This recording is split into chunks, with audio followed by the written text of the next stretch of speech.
امریکہ کو ہمارا مذہبی معاشرہ قبول نہیں ہے، لیکن اس کو اندازہ ہے کہ اس معاشرے کو مذہبی اور اسلامی معاشرہ بنانے میں دینی مدرسے کا کردار ہے، مسجد کا کردار ہے، مولوی کا کردار ہے، اس لیے اس کو نشانہ بناؤ، اس کو اشتعال دلاؤ، وہاں نوجوان رہیں، ان کو بھڑکاؤ، ان کو مجبور کرو کہ وہ بندوق کی طرف جائیں، پھر ان کو دہشت گرد کہو، پھر مدرسوں پر بمباریاں کرو۔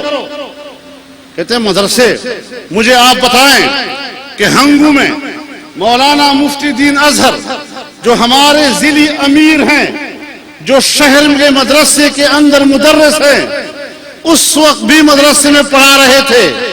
ایک اکیلا شخص جو گھر اور مدرسے کے بیچ میں آتا جاتا رہتا ہے، پولیس کے ذریعے آپ اس کو گرفتار کر سکتے ہیں، تھانے آپ اس کو بلا سکتے ہیں، لیکن اس کے گھر پر بمباری کی گئی اور اس کے گھر کے 6 خواتین بشمول ایک چھوٹے بچے کے، ان کے گوشت کے چھیترے اڑ گئے اور 8 خواتین اس میں زخمی ہو گئی، اور جو خواتین شہید ہوئی ہیں ان کے گوشت کے ٹکڑے پورے محلے کے گھروں میں بکھری ہوئی تھی، ٹکڑے ٹکڑے اٹھا کر بوری بھری گئی اور پھر اس کو چارپائی پہ رکھ کر ان کا جنازہ پڑھا گیا۔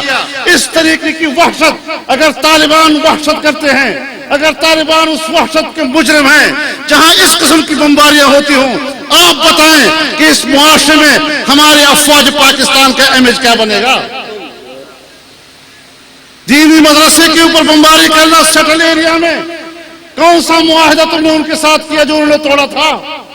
کون سے مذاکرات تم نے ان کے ساتھ کیے تھے جن کا انہوں نے پاس نہیں رکھا تھا؟ وہ تو جمعیت علماء کے لوگ تھے، وہ تو اس مدرسے کے استاد تھے جس کا تعلق جمعیت علماء کے ساتھ ہے، جو آپ کے ساتھ پارلیمنٹ میں بیٹھی ہوئی ہے، جن کے ہاتھ میں کوئی اسلحہ نہیں ہے، جو سیاست کی بات کرتے ہیں، جمہوریت کی بات کرتے ہیں، اداروں کی بات کرتے ہیں، صرف اس بنیاد پر کہ وہ ایک دینی مدرسے سے تعلق رکھتا ہے اور پاکستان میں اسلامی نظام کی بات کرتا ہے۔ تم نے ان کے گھروں پر بمباری کر کے ان کے بچوں کے گوشت کے ٹکڑے پورے محلے میں پھیلا دیے۔ یہ مناظر ہیں جناب والا، احتجاج نہیں ہونا چاہیے۔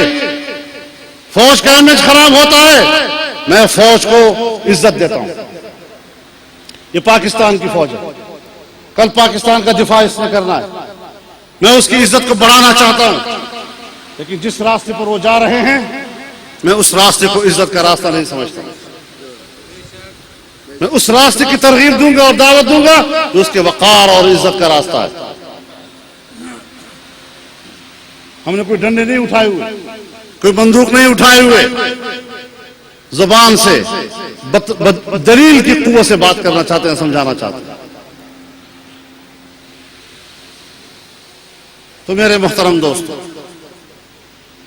ہمیں بنیادی طور پر پالیسیاں بدلنی ہوں گی، ہمیں بیٹھنا ہوگا اس کے لیے، ہمیں ملک کو ان حالات سے نکالنا ہوگا، صرف ملک کو نہیں پورے خطے کو نکالنا ہوگا۔ ہم چاہتے ہیں پورا خطہ پاک ہو جائے امریکہ سے، خطے کے مفادات کا تحفظ ہو۔ میں نے بحیثیت کشمیر کمیٹی کی چیئرمین کے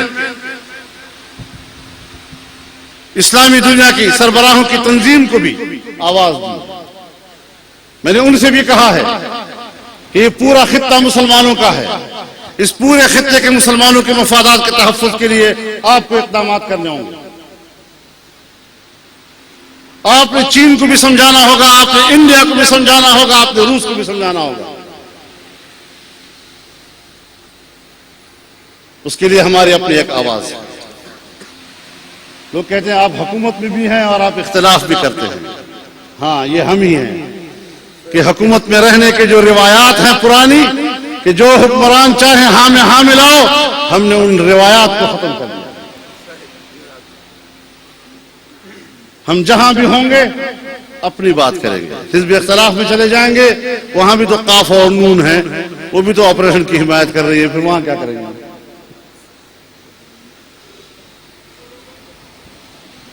جہاں بھی ہم ہیں ہم نے اپنی ترجیحات کی بات کر دی۔ ابھی ہم مایوس نہیں ہیں، اس پر ہم کام کر رہے ہیں. مذاکرات کا آغاز بھی ہو چکا ہے. پریزیڈنسی میں پیپلز پارٹی اور ہماری گفتگو شروع ہو چکی.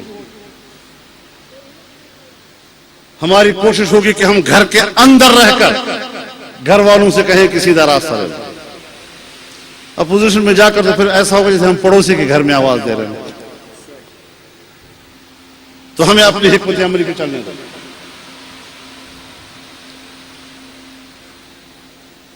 یہ وہ ساری صورتحال ہے جس پہ ہم جانا چاہتے ہیں. اس دن کمیٹی بنی تھی پارلیمنٹ کہ جی میثاق جمہوریت اس کا ایجنڈا ہوگا، 17ویں ترمیم اس کا ایجنڈا ہوگا، صوبائی خود مختاری اس کا ایجنڈا ہوگا. تو ہم نے کہا کہ اسلامی قانون سازی اس کا ایجنڈا ہوگا. آپ حمایت کرتے ہیں یا نہیں ہمارے؟ اسلامی انقلاب، قائد اسلامی انقلاب مولانا فضل الرحمان، جمعیت علماء اسلام، نعرہ تکبیر. اسلامی قانون سازی کو ایجنڈے پر رکھنا ہوگا، ورنہ جمعیت علماء اسلام پھر ایسی کمیٹی کا حصہ نہیں رہ سکتی. یہ وہ راستہ ہے جو ہم نے اختیار کیا، جس پہ ہم آگے بڑھنا چاہتے ہیں. اور جمعیت علماء پوری امت کے موقف کی وکیل ہے، پورے پارلیمنٹ کی موقف کی وکیل ہے، پوری قوم کے مذہبی اور دینی جذبات کی وکیل ہے، اور آئین کے حوالے سے، آئین سے ماورا پارلیمنٹ کے حوالے سے جمہوری دائرے کے اندر رہتے ہیں. انشاءاللہ ہمارا یہ کردار رہے گا اور پوری قوم متحد ہوگی انشاءاللہ. اس کو کہتے ہیں صاحب یہ تو صرف جمعیت والے مذہبی لوگ، مذہبی پارٹیاں. یہ مشرف بھی کہا کرتا تھا کہ مذہبی جماعتیں مٹھی بھر لوگ. کوئی مٹھی بھر لوگ بات نہیں ہے. ہماری آواز آج بھی امت مسلمہ کی آواز ہے. ہماری آواز آج بھی پاکستان کے 16 کروڑ مسلمانوں کی آواز ہے. لیکن میڈیا پہ جتنا تم اپنا پروپیگنڈا کرتے ہو، 100 میں سے 1% آپ ہمیں حق دیں کہ ہم میڈیا کے ذریعے اپنی بات لوگوں کو پہنچا سکیں. پھر دیکھتے ہیں کہ پبلک آپ کے ساتھ جاتی ہے یا ہمارے ساتھ جاتی ہے.